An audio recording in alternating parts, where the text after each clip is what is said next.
चलिए बच्चों, आज हम लोग पढ़ेंगे सर्वनाम। सर्वनाम हम किसे कहते हैं? सर्वनाम दो शब्दों के योग से बना है।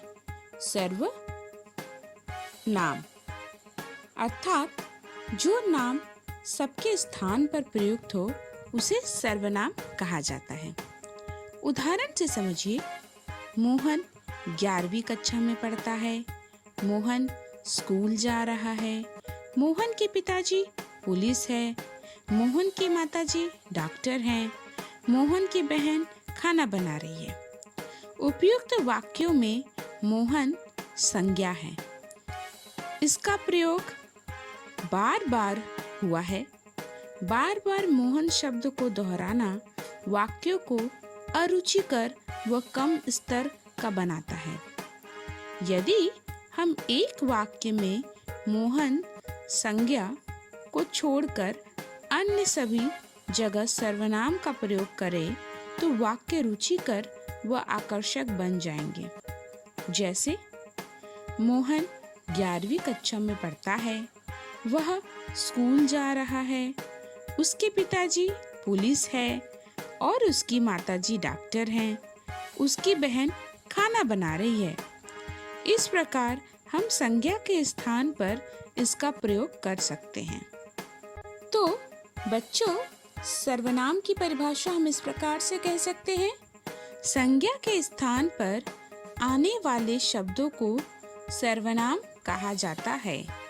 सर्वनाम संज्ञाओं की पुनरावृत्ति रोककर वाक्यों को सौंदर्य युक्त बनाता है।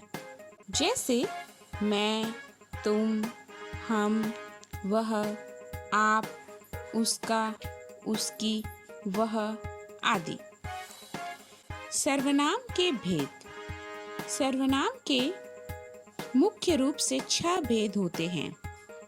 पहला पुरुषवाचक सर्वनाम, दूसरा निश्चयवाचक सर्वनाम, तीसरा अनिश्चयवाचक सर्वनाम, चौथा संबंधवाचक सर्वनाम, पांचवा प्रश्नवाचक सर्वनाम, छठवां निजवाचक सर्वनाम। पहले हम बच्चों पुरुषवाचक सर्वनाम के बारे में जानेंगे। जिन शब्दों से व्यक्ति का बोध होता है उन्हें पुरुषवाचक सर्वनाम कहते हैं।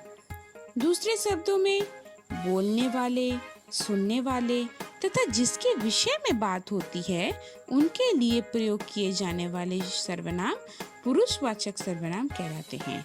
जैसे मैं, हम, खुद के लिए, तुम, आप, सुनने वालों के लिए, और यह, वह, ये, वे, किसी और के बारे में बात करने के लिए आदि। पुरुषवाचक सर्वनाम 3 प्रकार के होते हैं। पहला उत्तम पुरुषवाचक, मध्यम पुरुषवाचक, अन्य पुरुषवाचक। उत्तम पुरुषवाचक सर्वनाम जिन सर्वनामों का प्रयोग बोलने वाला अपने लिए करता है उन्हें उत्तम पुरुषवाचक सर्वनाम कहते हैं। जैसे मेरा, मैं, हम आदि। मैं कक्षा 10 में पढ़ता हूँ। हम 2 मित्र हैं। इस प्रकार से हम उत्तम पुरुषवाचक सर्वनाम के बारे में कहेंगे, जिनसे हमें खुद के बारे में बात करते हैं, जिनसे हमें खुद के बारे में पता चलता है। मध्यम पुरुषवाचक सर्वनाम जिन सर्वनामों का प्रयोग सुनने वाले अर्थात श्रोता के लिए किया जाता है उन्हें मध्यम पुरुषवाचक सर्वनाम कहते हैं। जैसे तू, तुम, आपने आदि। उदाहरण, तू इतनी देर तक कहाँ था? तुम कहाँ गए थे? इस तरह की बात से हम दूसरे यानी सुनने वालों के बारे में बात करते हैं तो उसे हम मध्यम पुरुषवाचक सर्वनाम कहते हैं।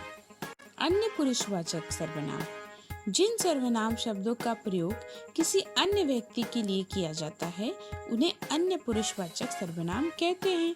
जैसे वे, उन्होंने, उनसे आदि। वे मैच नहीं खेलेंगे। उन्होंने कड़ी मेहनत की है। इस प्रकार से हम किसी तीसरे व्यक्ति के बारे में बात करते हैं तब हम उसे अन्य पुरुषवाचक सर्वनाम कहते हैं। सर्वनाम का दूसरा भेद है निश्चयवाचक सर्वनाम। निश्चयवाचक सर्वनाम हम उसे कहते हैं जब हमें सर्वनाम के जिस रूप से हमें किसी बात या वस्तु का निश्चित रूप से ज्ञान होता है उसे हम निश्चयवाचक सर्वनाम कहते हैं। वह मेरा गांव है, वह राम की गाड़ी है। तीसरा भाग है अनिश्चयवाचक सर्वनाम। जिन शब्दों से किसी व्यक्ति, वस्तु आदि का निश्चित रूप से बोध ना हो वहाँ पर अनिश्चयवाचक सर्वनाम कहते हैं। भोजन में कुछ गिर गया है, दरवाजे पर कोई खड़ा है जिनके बारे में हमें पता नहीं है, हम अंदाज से बात कर रहे हैं, हम उन्हें अनिश्चयवाचक सर्वनाम कहते हैं। संबंधवाचक सर्वनाम। जिन शब्दों से परस्पर संबंध का पता चले उसे संबंधवाचक सर्वनाम कहते हैं। जैसे करोगे वैसा भरोगे, जिसकी लाठी उसकी भैंस, यानी हम जैसा काम करेंगे हम वैसा ही फल भोगेंगे। इसे ही हम संबंधवाचक सर्वनाम कहते हैं। तो बच्चों, संबंधवाचक सर्वनाम से हमें किसी से किसी का संबंध के बारे में पता चलता है। पांचवा भेद है प्रश्नवाचक सर्वनाम।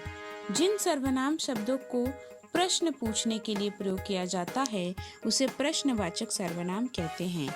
टोकरी में क्या रखा है, मास्टर जी का क्या नाम है।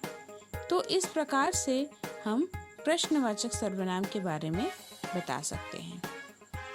छठा भेद है निजवाचक सर्वनाम।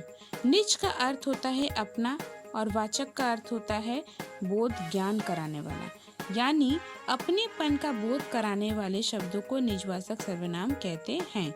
मैं अपना काम खुद करने की कोशिश करूंगा, मेरी माता भोजन अपने आप बनाती है। तो इस प्रकार से हम अपने ही बारे में बात कर रहे हैं। जहाँ पर हम खुद के बारे में बात करते हैं, जहाँ पर हम अपने बारे में किसी को समझाते हैं, तो वहाँ हम निजवाचक सर्वनाम का प्रयोग करते हैं। धन्यवाद बच्चों, आप हमारे चैनल को लाइक, शेयर और सब्सक्राइब करना बिल्कुल ना भूलें।